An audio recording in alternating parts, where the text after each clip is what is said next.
Now we'll talk about some examples of the generalized and rule. So first of all, recall the generalized and rule says the probability of A and B is the probability of A times the probability of B given A. Or the probability of A and B is the probability of B times the probability of A given B. And these two expressions here, B given A or A given B, these are conditional probabilities, which we discussed in the last video. So these formulas are used when A and B are not independent. Of course, if A and B are independent, it's much simpler. We just multiply the two probabilities directly.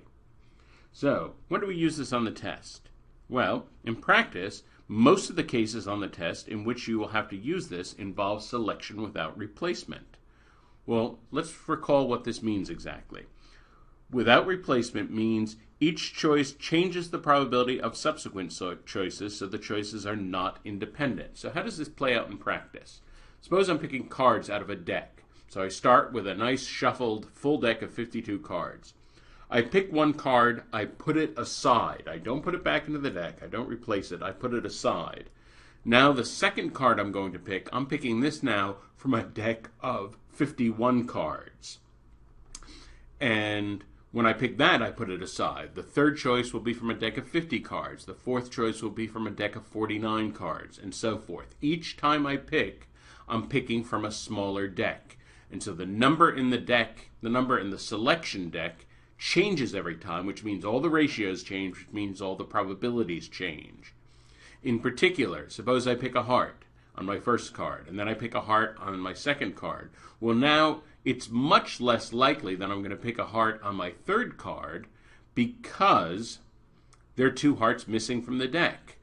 That's a deck now, it's a full deck of cards minus two hearts, so there are fewer hearts in that deck, and so that means that it's less likely to pick a third heart given that I've already picked two. So that's an example of how earlier choices change probabilities of later choices in a scenario when you're picking without replacement. So let's see this played out in a calculation.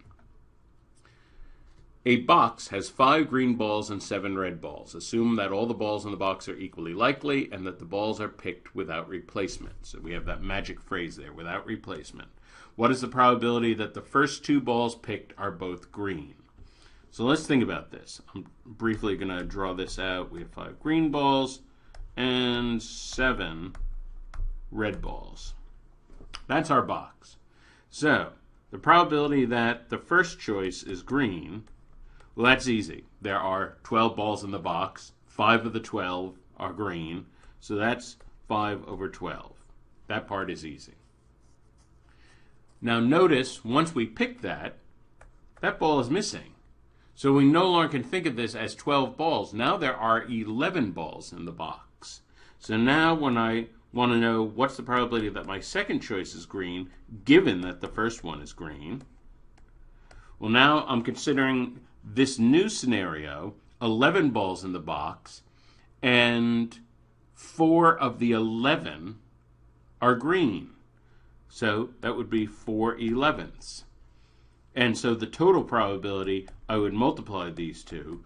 Now, of course, if we're clever about fractions, we realize the worst thing in the world we could possibly do is multiply 5 times 4, multiply 12 times 11. That would be a really bad idea. You always want to cancel before you multiply. Why get big numbers if you don't need to get big numbers? Cancel before you multiply. So I'm just going to cancel the 4 and the 12, so those go down to 1 and 3. In the numerator, I get 5. In the denominator, I get 3 times 11, which is 33. And that is the answer. Let's look at another problem. From a standard shuffle deck of 52 cards, what's the probability of picking 3 hearts on the first 3 cards drawn if the cards are selected without replacement? So again, the magic phrase, without replacement. So, probability that the first is a heart. Well, as you may know, in a standard deck of cards, there are 4 suits, and each suit has exactly 13 cards. The 4 suits are hearts, diamonds, clubs, and spades. And so when I'm starting out with a 52 card deck, there's an equal number of cards in each suit, so every suit is equally likely. The 4 suits are equally likely, so the probability of picking a heart is 1/4. Now it starts to get a little tricky. the second pick. What's the probability that the second pick is a heart, given that the first pick was a heart?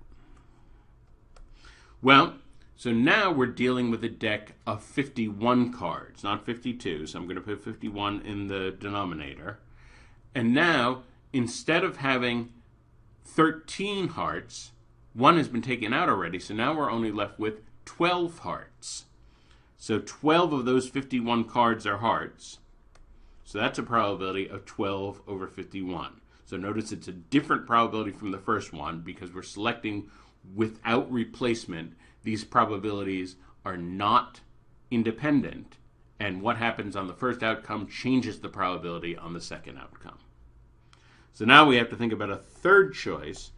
So this third choice, given that the first is hearts and the second is hearts. Well, now I'm picking from a deck of 50 cards. 2 cards have been removed, and both cards removed, according to this condition, both cards removed have been hearts. So now instead of 13 hearts, I'm down to 11 hearts. So 11 of those 50 cards are hearts, and we get this. Let's see, incidentally, the second fraction, I'm going to simplify a little bit. I can cancel a 3 in the numerator denominator, so that's going to go down to 4 over 17. Now I'm just going to multiply these 3. Multiply the original probability times the conditional probabilities. 4 over 17 times 11 over 50. Again, the worst thing in the world you can do is just multiply straight across before canceling. We can cancel the 4s right away. Things get much easier. In the numerator, we just have 1 times 1 times 11. In the denominator, we get 17 times 50. Well, 17 times 5 is 85, so 17 times 50 is 850. This is the probability of picking 3 cards and having all 3 of them be hearts.